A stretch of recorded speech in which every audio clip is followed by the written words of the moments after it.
Well, let's jump right into it. An absolute thrilling game between the Bucs and the Seahawks, which Baker Mayfield, Sam Darnold dueling in this one. Of course, the unfortunate interception for Sam Darnold at the end, but the story of this continues to be the rookie sensation that is Emeka Egbuka, who spoke after the game on the offense's ability to keep winning right at the wire.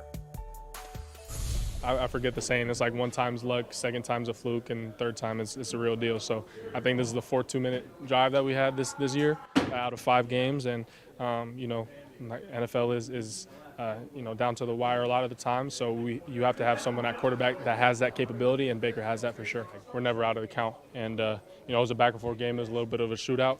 There's going to be times where, we as an offense have to have our defense back, and then there's times where they have to have our back as well. So it's a whole cohesive unit. We're one team, one heartbeat, and we ended up coming out victorious, and that's really all that matters.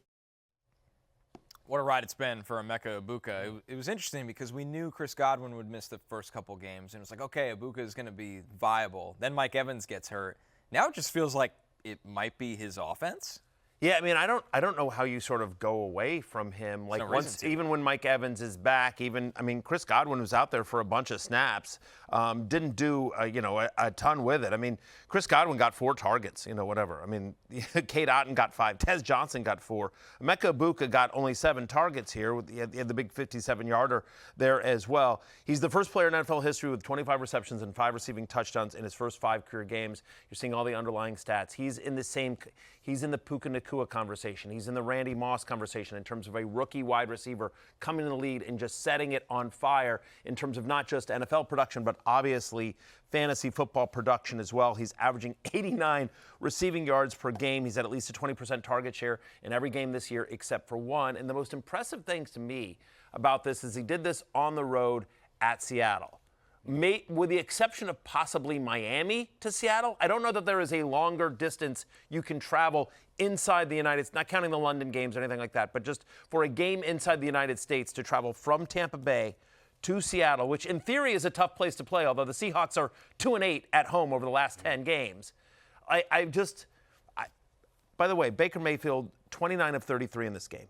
Like, he's just been on fire. That's part of it as well. Yeah, I don't think he's going to win MVP by the end of the season, but if you held a vote today, I think Baker Mayfield would actually win MVP because they're 4-1. His stats are amazing. He's led all these game-winning drives, all 4 of them in their 4 victories. He's been phenomenal. I think with Egbuka, the only thing, and concern is relative. Like, you're going to start Emeka Egbuka every week the rest of the season.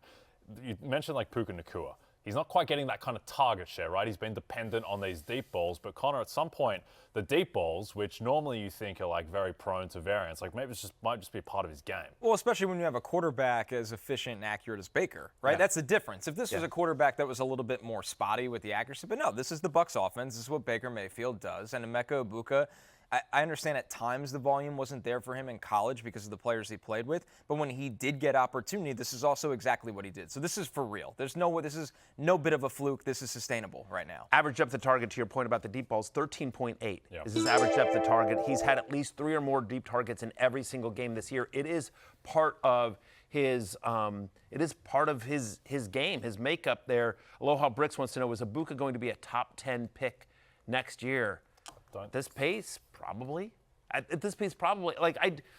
We always ask, why is this happening? And so as long as the offense is the same, as long as Baker Mayfield is still his quarterback, and I don't know if Mike Evans is back next year. Right. But I agree with you.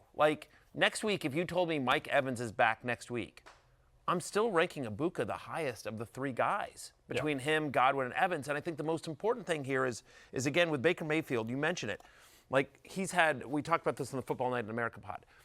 Baker Mayfield has had 4 different games this year where the Buccaneers have taken the lead in the final minute. Yeah. Right? I mean, they're the cardiac kids, the new cardiac kids and everything in the fourth quarter. And the point is that when you're making those crazy comebacks the way the Buccaneers constantly do, if you're Baker Mayfield, who do I trust? 3rd and long, 4th and long, got to have it play. Who do I trust?